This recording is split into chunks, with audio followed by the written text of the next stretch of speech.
ഇന്ന് നമ്മൾ പഠിക്കാൻ പോകുന്ന ചാപ്റ്ററിന്റെ പേരാണ് കൈനറ്റിക് തിയറി ഓഫ് ഗ്യാസസ്.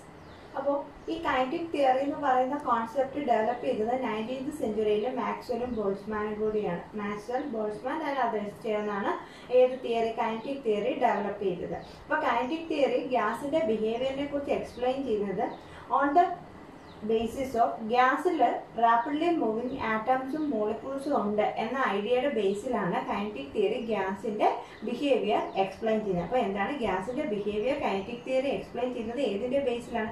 ഗ്യാസിൽ എന്തുണ്ട്?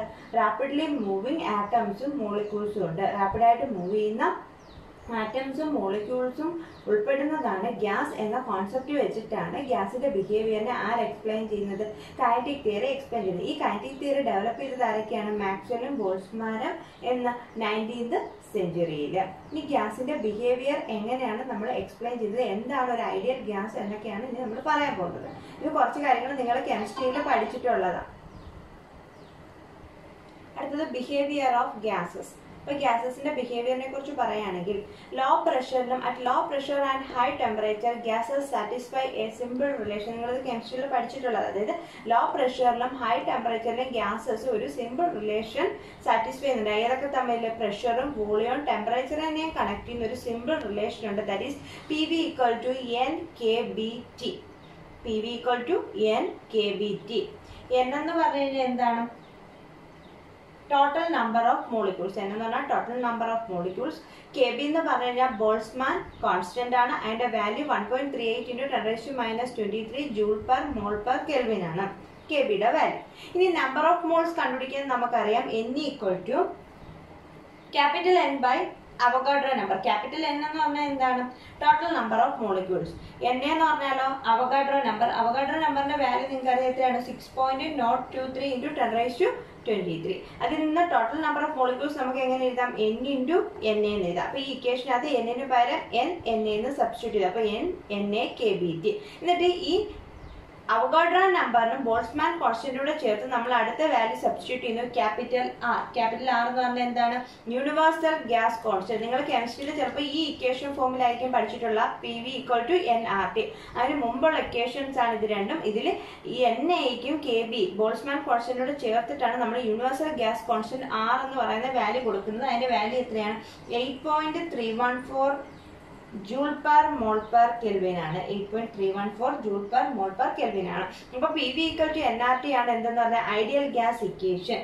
അപ്പോൾ gas which satisfies this equation, ഈ ഇക്വേഷൻ സാറ്റിസ്ഫൈ ചെയ്യുന്ന ഗ്യാസിനെ നമ്മൾ വിളിക്കുന്ന പേരാണ് ഇത് ഐഡിയൽ ഗ്യാസസ്. എപ്പോഴും എല്ലാ ടെമ്പറേച്ചറിലും പ്രഷറിലും PV = nRT എന്ന ഇക്വേഷൻ സാറ്റിസ്ഫൈ ചെയ്യുന്ന ഗ്യാസുകളെ നമ്മൾ വിളിക്കുന്ന പേരാണ് ഐഡിയൽ ഗ്യാസുകൾ എന്ന് പറയും. അപ്പോൾ ഒരു ഗ്യാസ് ലോ പ്രഷറിലും ഹൈ ടെമ്പറേച്ചറിലും സാറ്റിസ്ഫൈ ചെയ്യുന്ന റിലേഷൻ ഏതാണ്? PV = NKBT ആണ്.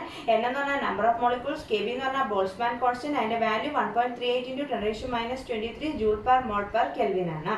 അതില് നമ്പർ ഓഫ് മോളിക്യൂൾസിന് പകരം നമ്മൾ നമ്പർ ഓഫ് മോൾസിന്റെ അവഗാഡ്രോ നമ്പർ സബ്സ്റ്റിറ്റ്യൂട്ട് ചെയ്യുമ്പോൾ ഇങ്ങനെ ഒരു ഇക്വേഷൻ കിട്ടും. ഇതിൽ Na × KBക്ക് പകരം യൂണിവേഴ്സൽ ഗ്യാസ് കോൺസ്റ്റന്റ് സബ്സ്റ്റിറ്റ്യൂട്ട് ചെയ്യും. അതിന്റെ വാല്യൂ 8.314 J/mol/Kelvin ആണ്. ഈ ഇക്വേഷനെ വിളിക്കുന്ന പേരാണ് ഐഡിയൽ ഗ്യാസ് ഇക്വേഷൻ.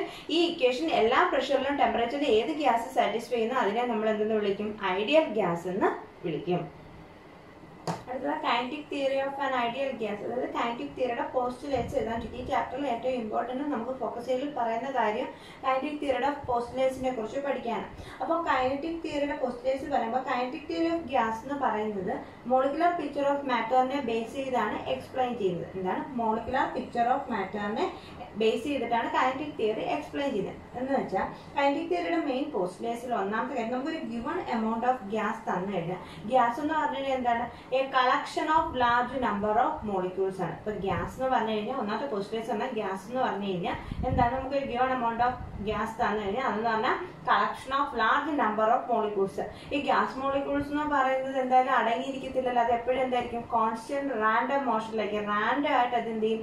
മൂവ് ചെയ്തോണ്ടേയിരിക്കും. അപ്പോൾ collection of large number of molecules ആണ് എന്തെന്ന് പറഞ്ഞാൽ ഒരു ഗിവൺ എമൗണ്ട് ഓഫ് ഗ്യാസ് എന്ന് പറയുന്നത്. അപ്പൊ ആ ഗ്യാസ് മോളിക്യൂൾസ് എന്ത് ചെയ്യും? എപ്പോഴും റാൻഡം മൂവ്മെന്റിലേക്ക്. റാൻഡം മൂവ്മെന്റ് ആകുമ്പോൾ തന്നെ എന്താ പ്രത്യേകത? അവ എന്ത് ചെയ്യും?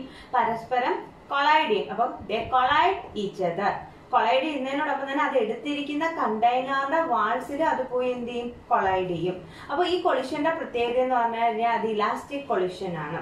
അപ്പൊ ഇലാസ്റ്റിക് കൊളിഷൻ ആണെങ്കിൽ നമുക്ക് അവിടെ അടുത്ത പോയിന്റ് പറയാം എന്തൊക്കെ കൺസേർവ്ഡ് ആണ്, കൈനറ്റിക് എനർജിയും ലീനിയർ മൊമെന്റവും കൺസേർവ്ഡ് ആയിരിക്കും. അപ്പൊ ഓരോന്ന് റിലേറ്റ് ചെയ്ത് പഠിക്കും. ഒന്നാമത്തെ പോസ്റ്റേഴ്സ് എന്ന് പറഞ്ഞാൽ A given amount of gas എന്ന് പറഞ്ഞാൽ is A collection of large number of molecules, അതായത് ലാർജ് നമ്പർ ഓഫ് മോളിക്യൂൾസിന്റെ കളക്ഷൻ ആണ് ഒരു ഗിവൺ എമൗണ്ട് ഓഫ് ഗ്യാസ്.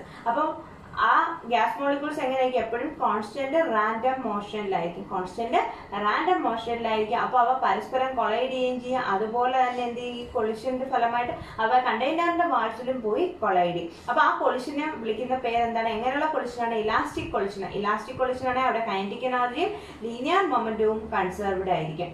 ഇനി കണ്ടെയ്നറിന്റെ രണ്ടാമത്തെ പോസ്റ്റേഴ്സ് പറഞ്ഞാൽ കണ്ടെയ്നർ എന്ന് പറയുമ്പോൾ വലിയ വോളിയം, അതിന്റെ വോളിയമായിട്ട് കമ്പയർ ചെയ്യുമ്പോൾ ഗ്യാസ് മോളിക്യൂളിന്റെ ആക്ച്വൽ വോളിയം എന്ന് പറയുന്നത് എന്തായിരിക്കും, നെഗ്ലിജിബിൾ ആയിരിക്കും. അപ്പൊ actual volume of the gas molecule is neglected compared to the volume of the container. കണ്ടെയ്നറിന്റെ വോളിയമായിട്ട് കമ്പയർ ചെയ്യുമ്പോൾ ഗ്യാസ് മോളിക്യൂളിന്റെ വോളിയം നമുക്ക് എന്ത് ചെയ്യാൻ പറ്റും, നെഗ്ലക്ട് ചെയ്യാൻ പറ്റും. ഇനി അടുത്തത് intermolecular force of attraction. Gas molecules തമ്മിലുള്ള ഇന്റർമോളിക്കുലർ ഫോഴ്സ് ഓഫ് അട്രാക്ഷൻ എന്ന് പറയുന്നത് വളരെ വീക്ക് ആയിരിക്കും. ഇത്രയും പോസ്റ്റ്ലേഴ്സ് ആണ് കൈനറ്റിക് തിയറിയിൽ മെയിൻ ആയിട്ട് ഓർത്തിരിക്കേണ്ടത്. അപ്പൊ ഗ്യാസ് എന്ന് പറഞ്ഞു കഴിഞ്ഞാൽ collection of large number of molecules ആണ്. അതെന്ന് പറയുന്നത് കോൺസ്റ്റന്റ് റാൻഡം മോഷനിലായിരിക്കും. അപ്പൊ അവ പരസ്പരം കൊളൈഡ് ചെയ്യുകയും ചെയ്യും. അതുപോലെ തന്നെ കണ്ടെയ്നറിന്റെ വാൾസിലും പോയി കൊളൈഡ്.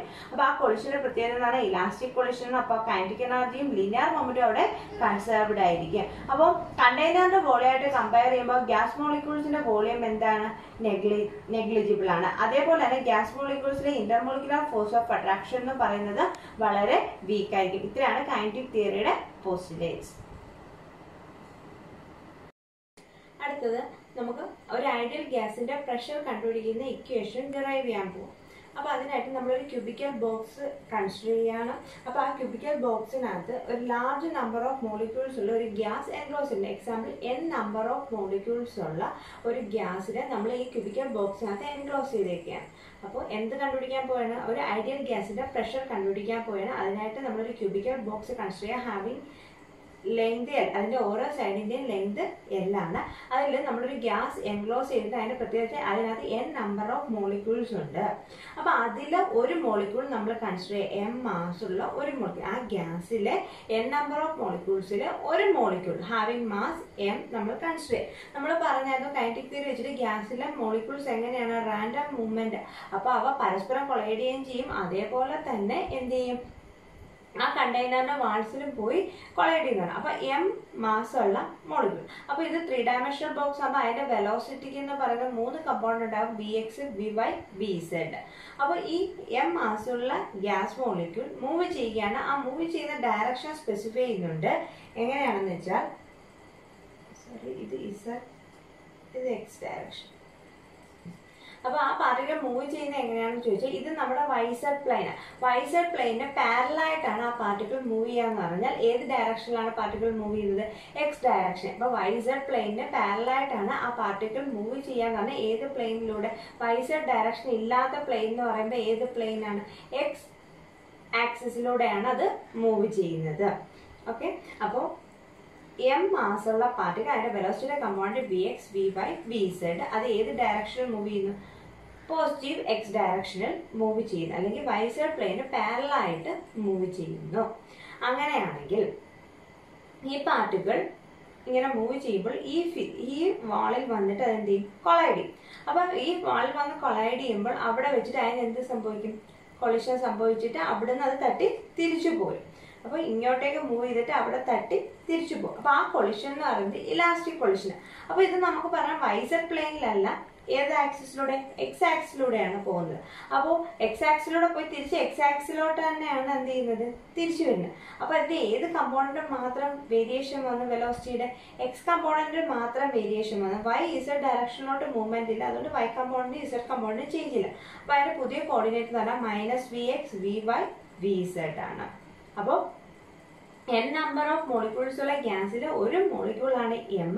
അതിന്റെ velocity components vx, vy, vz ആണ്. അത് പോസിറ്റീവ് എക്സ് ആക്സിലൂടെ മൂവ് ചെയ്തു.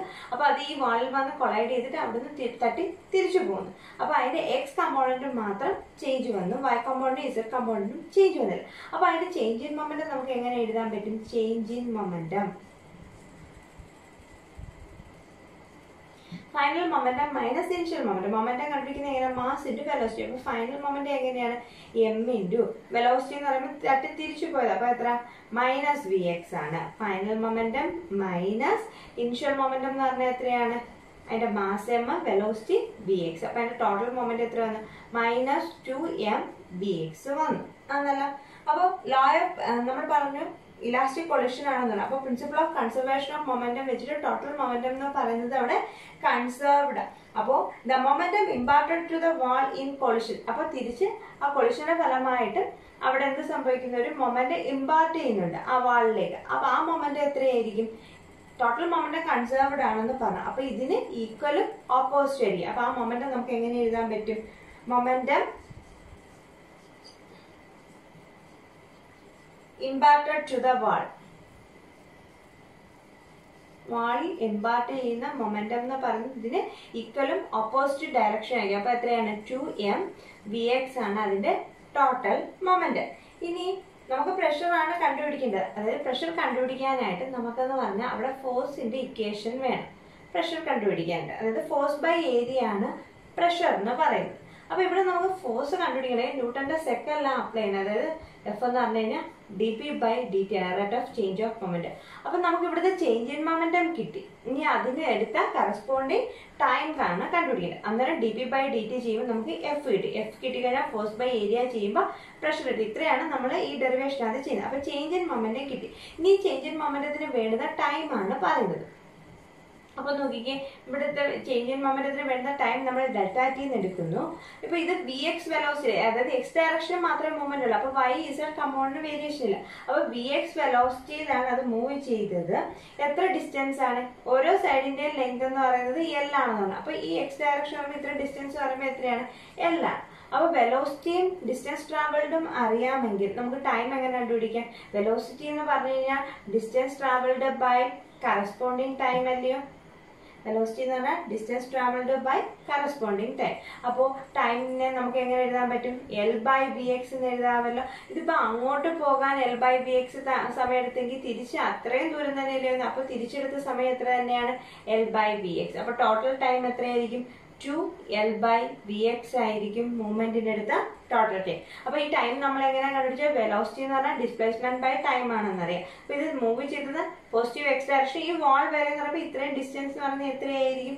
L ആയിരിക്കും. അപ്പോൾ Vx ഈക്വൽ ടു L/dt അല്ലെങ്കിൽ delta T equal to L/Vx. അപ്പൊ ടോട്ടൽ ടൈം എന്ന് പറയുന്നത് എത്രയാണ്? 2L/Vx ആയിരിക്കും. അപ്പോൾ ചേഞ്ച് ഇൻ ടൈം കിട്ടി, ചേഞ്ച് ഇൻ മൊമെന്റം കിട്ടി. അപ്പൊ നമുക്ക് വേണമെങ്കിൽ delta P by delta T കണ്ടുപിടിക്കാമല്ലോ. അത് എത്രയായിരിക്കും? ഡെൽറ്റ പി എന്ന് പറഞ്ഞാൽ 2m vx divided by delta T ആണെങ്കിലോ 2L/Vx. അപ്പോൾ റേറ്റ് ഓഫ് ചേഞ്ച് ഓഫ് മൊമെന്റത്തിന്റെ ഇക്വേഷൻ 2 ക്യാൻസൽ ആയപ്പോൾ Vx അങ്ങ് മുകളിൽ പോകും. അപ്പോൾ റേറ്റ് ഓഫ് ചേഞ്ച് ഓഫ് മൊമെന്റത്തിന്റെ equation m vx² divided by L എന്ന് കിട്ടും. അപ്പോൾ ഇത്രയും മനസ്സിലായ. അപ്പോൾ rate of change of momentum എന്ന് പറയുന്നത് m vx² divide by L ആണ്. ഇപ്പൊ ഇതെന്ന് പറയുന്നത് ഒരൊറ്റ പാർട്ടി, ഒറ്റ മോളിക്യൂളിന്റെ കേസാണ് നമ്മൾ പറഞ്ഞത്. അങ്ങനെ എത്ര നമ്പർ ഓഫ് മോളിക്യൂൾസ് ഉണ്ട് അവിടെ? n നമ്പർ ഓഫ് മോളിക്യൂൾസ് ഉണ്ട്. അപ്പൊ ഇക്വേഷൻ എങ്ങനെ മാറും? m vx² ബൈ L എന്ന് മാറും. അപ്പൊ നമുക്ക് delta P by delta T nm vx² by L എന്ന് കിട്ടി. അപ്പൊ എഫ് ഈക്വൽ ടു എന്താണ്? Delta P by delta T equal to nm vx² by L. അപ്പോൾ ഗ്യാസ് മോളിക്യൂൾസിന് ഓരോ സമയം ഓരോ വെലോസിറ്റി ആയിരിക്കും, ഡിഫറെന്റ് വെലോസിറ്റി ആയിരിക്കും. അപ്പോൾ നമ്മൾ എപ്പോഴും കാൽക്കുലേഷൻ ചെയ്യുമ്പോൾ അതിന്റെ റൂട്ട് മീൻ സ്ക്വയർ വാല്യൂ ആണ് എടുക്കുന്നത്. അതായത് ഓരോ പൊസിഷനിലെ അതിന്റെ വെലോസിറ്റീസിന്റെ, ഇപ്പോൾ ഫസ്റ്റ് പാർട്ടിക്കിളിന്റെ വെലോസിറ്റീസിന്റെ square, v1² plus v2² plus v3² divided by 3 particle ആണെങ്കിൽ ഡിവൈഡ് ബൈ 3 അതിന്റെ റൂട്ട്, അതായത് square of the root of the square of the mean of the all velocities. അങ്ങനെയുള്ള വാല്യൂനെയാണ് നമ്മൾ എന്താ പറയുക? റൂട്ട് മീൻ സ്ക്വയർ വാല്യൂ തരുന്നത്. അതായത് ഓരോ പൊസിഷനിലും ഓരോ ടൈമിലും അതിനെന്തായിരിക്കും? ഡിഫറെന്റ് വെലോസിറ്റി ആയിരിക്കും. അതുകൊണ്ട് നമ്മൾ ആക്യുറസിക്ക് വേണ്ടിയിട്ട് അതിന്റെ ആവറേജ് വാല്യൂ, RMS വാല്യൂ ആണ് എടുക്കുന്നത്. അപ്പോൾ F equal to nm V X bar square, R M S വാല്യൂന് ബാറിനും കൂടെ കൊടുക്കാം, R M S value V X bar square. ഇപ്പൊ ഇതെന്ന് പറഞ്ഞാൽ എക്സ് ഡയറക്ഷനിലെ മാത്രമേ ഉള്ളൂ. അപ്പൊ ടോട്ടൽ വെലോസിറ്റി എന്ന് പറയുന്നത് എന്തായിരിക്കും? എക്സ് ഡയറക്ഷനിലെയും വൈ ഡയറക്ഷനിലെയും ഇസഡ് ഡയറക്ഷനിലെയും കൂടെ വരുന്നതാണ്. അപ്പൊ നമുക്ക് V bar square equal to എന്താന്ന് എഴുതാം? V X bar square plus V Y bar square plus V Z bar സ്ക്വയറിന് എഴുതും ആവറേജ് വെലോസിറ്റി. ഇനി നമ്മൾ കൺസിഡർ ചെയ്യാണ്, നമ്മൾ എടുക്കുന്ന ഗ്യാസ് എന്ന് പറയുന്നത് ഐസോട്രോപിക് ആണ്. കുറച്ചുകൂടെ സിംപ്ലിഫൈ ചെയ്യാൻ വേണ്ടി നമ്മൾ എടുക്കുന്ന ഗ്യാസ് ഐസോട്രോപിക് ആണെന്ന് പറഞ്ഞാൽ എന്താ? എല്ലാ ഡയറക്ഷനിലും ആ ഗ്യാസിന്റെ പ്രോപ്പർട്ടീസ് സെയിം ആണെങ്കിൽ, എക്സ് ഡയറക്ഷനിലും വൈ ഡയറക്ഷനിലും ഇസഡ് ഡയറക്ഷനിലും എല്ലാം അതിന്റെ പ്രോപ്പർട്ടീസ് സെയിം ആണെങ്കിൽ നമ്മൾ അതിനെ എന്താ പറയും? ഐസോട്രോപിക് എന്ന് പറയും. അപ്പൊ നമുക്ക് എന്താ എഴുതാം? വി എക്സ് ബാർ സ്ക്വയർ എന്ന് പറയുന്നത് വി വൈ ബാർ സ്ക്വയർ എന്ന് പറയുന്നത് വി സെഡ് ബാർ സ്ക്വയർ എന്ന് പറയുന്നത് സെയിം. അതിനെല്ലാം കൂടെ ചേർത്ത് നമുക്ക് വി എക്സ് ബാർ സ്ക്വയർ എന്ന് കൊടുത്താൽ മതി. അപ്പൊ വി ബാർ സ്ക്വയർ ഇക്കോട്ട് ഇത് മൂന്നൂടെ കൂട്ടുമ്പോൾ എത്ര വരും? 3 വി എക്സ് ബാർ സ്ക്വയർ. അപ്പൊ ഇവിടെ വി എക്സ് ബാർ സ്ക്വയർ അല്ലേ? അപ്പൊ നമുക്ക് വി എക്സ് ബാർ സ്ക്വയറിന് പകരം എന്തെന്ന് കൊടുക്കാം? 1/3 വി ബാർ സ്ക്വയർ എന്ന് കൊടുക്കാം. അപ്പൊ ഇക്വേഷൻ എങ്ങനെ മാറും? വി എക്സ് ബാർ സ്ക്വയറിന് പകരം 1/3 കൊടുക്കും. അപ്പോൾ F equal to 1/3 N M V bar square by L എന്ന് എഴുതും. അപ്പൊ നമ്മൾ എന്താ ചെയ്തത്? Delta P by delta T N M B X square by L എന്ന് എഴുതി. എന്നിട്ട് ഞാൻ പറഞ്ഞത് എന്താണ്? ഗ്യാസ് മോളിക്യൂളിന് ഡിഫറെന്റ് വെലോസിറ്റി ആയതുകൊണ്ട് അതിന്റെ ആർ എം എസ് വെലോസിറ്റി ആണ് നമ്മൾ റൂട്ട് മീൻ സ്ക്വയർ വെലോസിറ്റി. അതായത് ഓരോ പൊസിഷനിലെയും വെലോസിറ്റീസിന്റെ സ്ക്വയർ കണ്ടുപിടിച്ച് ആഡ് ചെയ്തിട്ട് അതിന്റെ മീൻ വാല്യൂ എടുത്തിട്ട് അതിന്റെ റൂട്ട് എടുക്കുന്നതിനെ നമ്മൾ റൂട്ട് മീൻ സ്ക്വയർ വെലോസിറ്റി എന്ന് പറയും. അപ്പൊ അതിനെ നമ്മൾ വി ബാർ എന്നാണ് തിരിഞ്ഞത്. ഇപ്പൊ എക്സ് ഡയറക്ഷൻ ആണെങ്കിൽ വി എക്സ് ബാർ എന്ന് കൊടുക്കും. അപ്പോൾ N M B X bar square by L എന്ന്. എന്നിട്ട് എന്താ പറഞ്ഞു? ഇപ്പൊ ഈ എക്സ് ഡയറക്ഷനിലെ മാത്രമേ ഉള്ളൂ, അതിന്റെ കൂടെ നമുക്ക് വൈ ഡയറക്ഷനിലെ ഇസഡ് ഡയറക്ഷനിലെ ആഡ് ചെയ്യണം. ചേഞ്ച് ഇല്ലെങ്കിലും വൈ ഡയറക്ഷനിൽ ഒരു വെലോസിറ്റി ഉണ്ട്, ഇസഡ് ഡയറക്ഷനിൽ ഒരു വെലോസിറ്റി ഉണ്ട്, അതിന് ചേഞ്ച് ഇല്ലെന്നേ ഉള്ളൂ. അപ്പൊ ആ വെലോസിറ്റീസ് എല്ലാം കൂടി നമ്മൾ ആഡ് ചെയ്യുക. അപ്പൊ നമ്മൾ ആഡ് ചെയ്യുമ്പോൾ ഡെറിവേഷൻ കുറച്ച് സിമ്പിൾ ആക്കാൻ വേണ്ടി നമ്മൾ പറഞ്ഞു നമ്മൾ എടുക്കുന്ന ഗ്യാസ് പറയുന്നത് ഐസോട്രോപിക്. ഐസോട്രോപിക് എന്ന് പറഞ്ഞാൽ എല്ലാ ഡയറക്ഷനിലും അതിന്റെ പ്രോപ്പർട്ടീസ് സെയിം ആയിരിക്കും. അപ്പൊ V X bar square equal to V Y bar square equal to V Z bar square. അപ്പൊ നമുക്ക് എന്ത് കിട്ടും? V bar square equal to 3 V X bar square, അല്ലെങ്കിൽ V X bar square equal to 1/3 V bar square. അപ്പൊ അതിന്റെ value ഇവിടെ കൊടുക്കുമ്പോൾ നമുക്ക് F equal to 1/3 N M V bar square by L എന്ന് കിട്ടും. അപ്പൊ ഫോഴ്സിന്റെ ഇക്വേഷൻ കിട്ടി. ഇനി നമുക്ക് എന്താ കണ്ടുപിടിക്കേണ്ടത്? ഫോഴ്സ് കിട്ടിക്കഴിഞ്ഞാൽ പ്രഷർ ആണ് നമ്മൾ കണ്ടുപിടിക്കേണ്ടത്. അപ്പൊ പ്രഷർ എന്ന് പറഞ്ഞു കഴിഞ്ഞാൽ എന്താണ്? ഫോഴ്സ് ബൈ ഏരിയ അല്ലയോ? Pressure of an ideal gas P equal to force by area. ഫോഴ്സ് എന്ന് പറഞ്ഞാൽ 1/3 N M V bar square divided by L. ഇത്രയും ഫോഴ്സിന്റെ ഡിവൈഡഡ് ബൈ, അതായത് ഇത് ക്യൂബിന്റെ ഒരു ഭിത്തിയിൽ മാത്രമേ കൊളൈഡ് ചെയ്യുന്നുള്ളൂ. അപ്പൊ ഇതിന്റെ ഒരു സൈഡ് എന്ന് പറയുന്നത് എല്ലാണ്. അപ്പൊ എല്ലും ക്യൂബായിട്ട് എല്ലാ സൈഡിന്റെ ലെങ്ത് സെയിം. അപ്പൊ അതിന്റെ ഏരിയ എന്ന് പറയുന്നത് എത്രയായിരിക്കും? L into L, L square ആയിരിക്കും. ആ ഒരു സൈഡിൽ മാത്രമേ, ഒരു ഭിത്തിയിൽ മാത്രമേ കൊളൈഡ് ചെയ്യുന്നുള്ളൂ. അപ്പൊ അതെന്ന് പറയുന്ന ഒരു സ്ക്വയർ കൂട്ട. അപ്പൊ സ്ക്വയറിന്റെ ഏരിയ എന്ന് പറയുമ്പോൾ എത്രയായിരിക്കും? L square. ഈ എൽ സ്ക്വയർ എല്ലും കൂടെ എന്താകും? എൽ ക്യൂബ് ആകും. അപ്പോ 1/3 N M V bar square by L cube. ഇനി എൽ ക്യൂബ് എന്ന് പറഞ്ഞു കഴിഞ്ഞാൽ എന്താണ്? Length into breadth into height ചെയ്യുമ്പോഴത്തേക്ക് അതെന്താകും? വോളിയം ഓഫ് ദി ക്യൂബ് ആകും. അപ്പൊ P equal to 1/3 N M V bar square by capital V. ഈ ക്യാപിറ്റൽ വി എന്ന് പറഞ്ഞാൽ എന്താണ്? Volume of the cubical vessel. ഇനി number of molecules by volume, അതിനെ നമുക്ക് എന്തെന്ന് കൊടുക്കും? ഒന്നുകൂടെ സിംപ്ലിഫൈ ചെയ്തിട്ട് N equal to N by V, number density, number of molecules per volume. അപ്പൊ പ്രഷറിന്റെ എക്സ്പ്രഷൻ എങ്ങനെ മാറും? 1/3 N M V bar square. ഇതാണ് ഒരു ഐഡിയൽ ഗ്യാസിന്റെ പ്രഷർ കണ്ടുപിടിക്കാനുള്ള ഇക്വേഷൻ. അപ്പൊ നമ്മൾ എന്താ ചെയ്തത്? ഒരു ക്യൂബിക്കൽ ബോക്സിൽ n നമ്പർ ഓഫ് മോളിക്യൂൾസിനെ എൻക്ലോസ് ചെയ്ത്, എന്നിട്ട് അതിൽ ഒരു മോളിക്യൂൾ എന്ത് ചെയ്തു? എക്സ് ഡയറക്ഷനിൽ മൂവ് ചെയ്തു. അപ്പൊ അതിന്റെ എക്സ് കമ്പോണന്റ് മാത്രം ചേഞ്ച് വന്നു. അപ്പൊ അതിന്റെ ചേഞ്ച് ഇൻ മൊമെന്റം എക്സ് ഡയറക്ഷനിൽ ചേഞ്ച് ചെയ്താൽ final momentum -m vx minus initial momentum, അപ്പൊ -2m vx. അപ്പൊ അത് ആ വേൾഡിൽ ഇമ്പാർട്ട് ചെയ്ത ടോട്ടൽ മൊമെന്റം എന്ന് പറഞ്ഞാൽ അതിന്റെ നേരെ ഓപ്പോസിറ്റ് ആയിരിക്കും 2m vx. Change in momentum കിട്ടിക്കഴിഞ്ഞാൽ അതിന്റെ കറസ്പോണ്ടിങ് ടൈം കണ്ടുപിടിക്കണം. അപ്പൊ vx വെലോസിറ്റിയിൽ എൽ ഡയറക്ഷനിൽ ഡെൽറ്റ ടി ടൈമിലാണ് മൂവ് ചെയ്തെങ്കിൽ ടൈം എന്ന് പറയുന്നത് L/v വി എക്സ് ആയിരിക്കും. അപ്പം അങ്ങോട്ട് എൽ ബൈ വി എക്സ് ആണെങ്കിൽ തിരിച്ചും എന്തായിരിക്കും എൽ ബൈ വി എക്സ് ആയിരിക്കും. അപ്പോൾ ടോട്ടൽ ടൈം എന്ന് പറഞ്ഞാൽ 2L ബൈ വി എക്സ് ആയിരിക്കും. മൊമെന്റം അറിയാൻ ഡെൽറ്റ ടി അറിയെങ്കിൽ delta P by delta T ചെയ്യുക. n നമ്പർ ഓഫ് മോളിക്യൂൾസ് ഉണ്ടെങ്കിൽ n കൊണ്ട് മൾട്ടിപ്ലൈ ചെയ്യുക. അതാണ് ഫോഴ്സ്. ഫോഴ്സിനെ ഏരിയ കൊണ്ട് ഡിവൈഡ് ചെയ്യുമ്പോൾ നമുക്ക് എന്ത് കിട്ടും? പ്രഷർ കിട്ടും. അവിടെ എൽ ക്യൂബിന് പകരം വോളിയം എന്ന് കൊടുത്തു, n ബൈ വിക്ക് പകരം നമ്പർ ഡെൻസിറ്റി എന്ന് കൊടുത്തു. ഇത്രയും ചെയ്യുമ്പോൾ നമുക്ക് പ്രഷറിന്റെ എക്സ്പ്രഷൻ കിട്ടും. അടുത്തത് കൈനറ്റിക് ഇന്റർപ്രിട്ടേഷൻ ഓഫ് ടെമ്പറേച്ചർ. നമുക്ക് പ്രഷറിന്റെ എക്സ്പ്രഷൻ കിട്ടിയാണ് 1/3 nm v bar square by v അല്ലെങ്കിൽ small nm v bar square. നമ്മൾ ഒരു ഇക്വേഷൻ അറേഞ്ച് ചെയ്തിട്ട് കൈനറ്റിക് എനർജിയും ടെമ്പറേച്ചറും തമ്മിലൊരു റിലേഷൻ കണ്ടുപിടിക്കുമ്പോൾ അതുകൊണ്ട് നമ്മൾ ഈ ഇക്വേഷൻ എടുക്കുന്നത്. എന്നിട്ട് നമ്മൾ ഈ വോളിയം കൊണ്ട് ഇങ്ങോട്ട് ക്രോസ് മൾട്ടിപ്ലൈ ചെയ്യുന്നത്. Pressure into volume equal to 1/3 nm v bar square. ഈ ഇക്വേഷനെ ഞാൻ ന്യൂമറേറ്ററിലും ഡിനോമിനേറ്ററിലും ഒരു 2 കൊണ്ട് മൾട്ടിപ്ലൈ ചെയ്യുന്നു, 2 കൊണ്ട് ഡിവൈഡ് ചെയ്യുന്നു. ഡിവൈഡ് ചെയ്യുന്ന 2 ഞാൻ ഇവിടെ എഴുതാണ്, 1/2 m v bar square. അതായത് ഇവിടെ ഒരു 2 മൾട്ടിപ്ലൈ ചെയ്ത് 2 കൊണ്ട് ഡിവൈഡ് ചെയ്തു. നമുക്കറിയാം 1/2 m v bar square എന്ന് പറഞ്ഞു കഴിഞ്ഞാൽ എന്താണ്? 1/2 m v square എന്ന് പറഞ്ഞു കഴിഞ്ഞാൽ ആവറേജ് വെലോസിറ്റി ആണ്, RMS വെലോസിറ്റി ആണെന്നുള്ളത് എന്തിന്റെ എക്സ്പ്രഷൻ ആണ്? കൈനറ്റിക് എനർജിയുടെ. അപ്പോൾ 2/3 n into kinetic energy P V equal to equation 1. ഇനി അതേപോലെ നമുക്ക് പി വി ഈക്വൽ ടു മറ്റൊരു റിലേഷൻ നമ്മൾ പഠിച്ചിട്ടുണ്ടല്ലോ, P V equal to NRT അല്ലാതെ ആറിന് സബ്സ്റ്റിറ്റ്യൂട്ട് ചെയ്യുന്നതിന് മുമ്പ് P V equal to n kBT Boltzmann constant ഒക്കെ ഉള്ളൊരു റിലേഷൻ. ഇക്വേഷൻ 2. ഇതിന്റെ ഇക്വേഷൻ 1ന്റെയും 2ന്റെയും ലെഫ്റ്റ് സൈഡ് സെയിം ആണ്. അപ്പൊ നമുക്ക് റൈറ്റ് സൈഡ് ഇക്വേറ്റ് ചെയ്യാം. അപ്പൊ 2/3 n kinetic energy equal to n kBT. എന്നും ക്യാൻസൽ ആയി പോകും. അപ്പൊ ഇവിടുന്ന് കൈനറ്റിക് എനർജിയുടെ എക്സ്പ്രഷൻ എത്ര കിട്ടും? Kinetic energy equal to 3/2 kBT. അതായത് കൈനറ്റിക് എനർജി എന്ന് പറയുന്നത് ഏതിന് ഡയറക്ട്ലി പ്രപ്പോർഷണൽ ആണെന്ന് പറയാം? ടെമ്പറേച്ചർ. കാരണം 3/2 കോൺസ്റ്റന്റ് ആണ്, KB എന്ന് പറഞ്ഞാൽ ബോൾസ്മാൻ കോൺസ്റ്റന്റ് ആണ്. അപ്പൊ kinetic energy is proportional to temperature. ഏതിന്? ഗ്യാസ് മോളിക്യൂളിന്റെ കേസ്. ഇത് average kinetic energy of a gas molecule is proportional to absolute temperature. അല്ലാതെ അത് ഏതിനൊക്കെ ഇൻഡിപെൻഡന്റ് ആണ്? പ്രഷറിനും വോളിയത്തിനും ഗ്യാസിന്റെ നേച്ചറിനും ഇൻഡിപെൻഡന്റ്. അത് ഏതിനെ മാത്രമേ ഡിപ്പെൻഡ് ചെയ്യുന്നുള്ളൂ? അബ്സല്യൂട്ട് ടെമ്പറേച്ചറിനെ മാത്രം. അതെങ്ങനെയാണ് നമ്മൾ ഡിറൈവ് ചെയ്തത്? പ്രഷർ ഓഫ് ആൻ ഐഡിയൽ ഗ്യാസിന്റെ ഇക്വേഷൻ എടുത്തു, അതിന് പി വിയുടെ ഇക്വേഷൻ എഴുതി, അതിന്റെ ന്യൂമറേറ്ററിലും ഡിനോമിനേറ്ററിലും 2 കൊണ്ട് മൾട്ടിപ്ലൈ ചെയ്തു. അപ്പൊ നമുക്കൊരു കൈനറ്റിക് എനർജിയുടെ ടേം വരാൻ വേണ്ടി. എന്നിട്ട് P V equal to NRT എന്ന് പറഞ്ഞ റിലേഷൻ. അതിന് മുമ്പത്തെ റിലേഷൻ നമ്മൾ നേരത്തെ പറഞ്ഞ P V equal to n kBT. ഈ 2 റിലേഷനോടെ കമ്പയർ ചെയ്തപ്പോൾ kinetic energy equal to 3/2 kBT എന്നല്ല. Kinetic energy is proportional to T. KBയെ പറയുന്ന പേരെന്താ?